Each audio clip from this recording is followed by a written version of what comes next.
One of the videos that I made a while back about sexual rejection, it seemed like there were a lot of questions about it and people who were sharing similar stories to what I had posted, similar feelings. So I wanted to make another post about what sexual rejection really is and what you can do to help resolve it, because a large part of my practice is dealing with this issue because it happens to a lot of people. In fact, I'm going to go so far as to say I think the majority of people who are in a long-term relationship or marriage have felt this at times. And maybe some people who have just been dating for longer than 3 to 6 months, they may feel rejected at times too.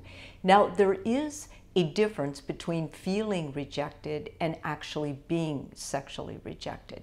You may feel sexually rejected if you had a bad day, and maybe if you encountered criticism at work or with a family member or a friend or somebody, and you come home and you tell your partner about it and you're holding them and you start initiating sex and they're like, no, I can't right now. They're trying to be there for you, supportive of you. I would say that would be feeling rejected, but not necessarily being rejected, because you can't have sex whenever you want just because you want it. Most people in a relationship understand that you can't coerce somebody into it. There's just times of the day where it's inappropriate, and especially as you get more and more mature and you're going through life and you have kids and you have other commitments, you can't just do it because you're feeling hurt by the outside world and you just need that comfort at that time. However, there are times when people really are initiating sex, when they really do want to have sex with their partner and their partner flat out rejects them. And some of the ways that they reject them are more hurtful than others. And I want to kind of begin there because I think it's an integral part if you're going to work on your relationship, improve it. And especially when I'm doing marriage therapy, I'm very concerned with what kind of rejection spouses are telling each other when they don't want sex, or they're not in the mood, or maybe they're just in that season of their life due to illness or a new birth in the family or a recent death or something, where they may not want it for a month or two, which is completely normal. Okay, the first is the assertive rejection. The assertive rejection is when your partner initiates it and you just very directly say, no, I'm not into sex right now. And you're not necessarily thinking about not hurting their feelings. You're assuming that you're setting a clear boundary and they hear you and they can deal with it. It's not really so angry or hostile, but it's rather just insensitive at times, or it can come across that way. The second one is reassuring rejection, and this is the one I really encourage partners to take on. This is when you tell your partner, you know what, I really want to feel close to you, but I'm too exhausted, or I have too much pain, or whatever's going on in your life, or I'm just overwhelmed. Can we just hold each other? Or can I give you a massage? You offer other things. You tell your partner up front, listen, I love you and I'm still hot for you, I desire you, but just not now. You're telling them something going on in your body is not right now, and you just don't want to do it. But you do offer other things, other ways to feel close and connected to your partner. The hostile rejection is the worst, and this is the one that deteriorates marriage significantly. That's when you blame your partner. You call your partner, blindsided. That's all they want is sex. You compare them to other insults, a dog, or just a pig. Who would want to do this all the time? And then you may even go make a personal attack. You don't smell good, or you don't look good anymore, or something very derogatory like that. This actually is mentally unhealthy, and you probably, when you say it, if you love that person, you're wounding them. There's something else going on.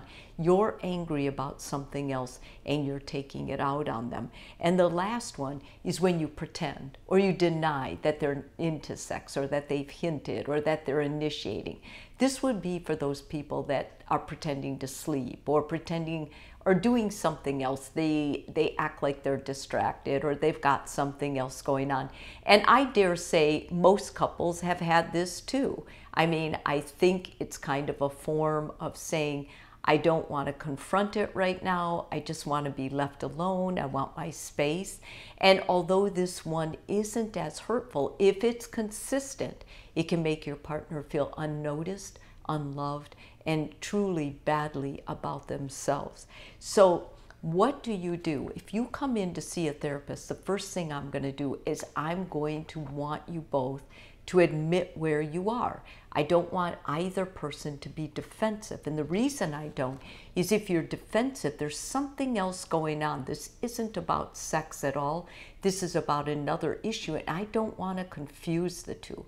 So if I get a couple together, and if you're doing this on your own, sit down and I want you to start talking about it. I want you to start talking.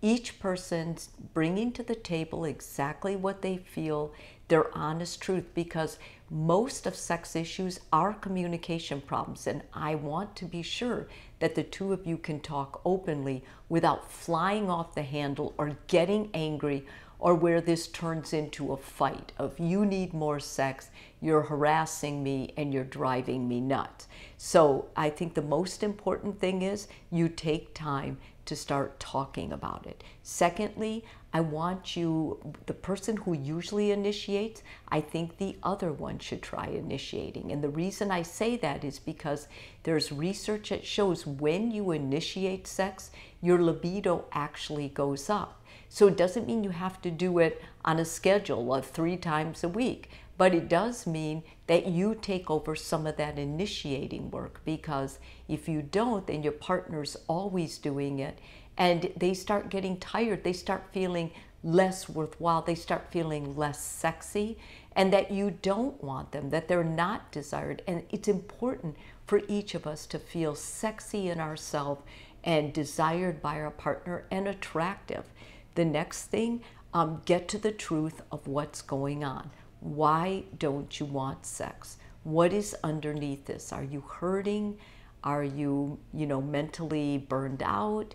Is the relationship in trouble? Are we not talking? Do you feel used? Do you feel like I'm not there anymore, except for sex? Get to the truth and accept it. Don't fight it. You need to know your partner's truth, especially if you're going to check in and maybe go to therapy for this, which I highly advise. Go back to keeping date nights and make it about friendship. So this has to be a pact you both make and say, let's just take the pressure off sex. Let's just start touching again physically, giving each other massages, giving each other foot rubs, taking care of each other, making sure we think about each other with drinks, with, going to the kitchen. If we're having movie night, let's make sure we're serving our partner.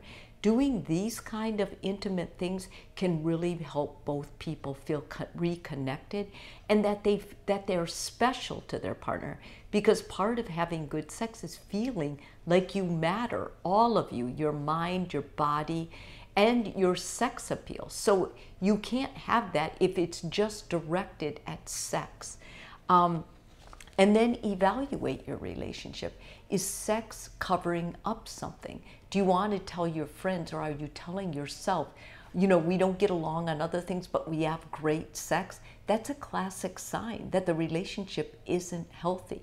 And there may be other things going on underneath that you're not aware of. Once you get to this part, I think it's important that you talk to each other. Do you need to go to the doctor? How long has your libido been low? How long have you not wanted to have sex? I am a sex therapist, and I work a lot with people who have no libido. They have absolutely no desire. Nobody can initiate sex if that's where they are with their hormones or what else is going on in their body chemistry. Diabetes can also cause that effect, as well as high blood pressure. And then I think talking to a therapist is so important, because a therapist is going to be able to see through what's going on. There are people who emotionally abuse via sex, and they weaponize it. They use it as a tool against each other. They withdraw, they withhold, and this is a classic sign of emotional abuse. And I'm a big believer that if there's any kind of abuse, the relationship cannot nor should it sustain itself. You need a break from each other. If you're dating, break up. If you're married, consider talking to a therapist about ending the marriage, because someone who uses abusive tactics in sexuality, like all emotion, that's their underlying surface, it's more than likely you won't be able to fix them.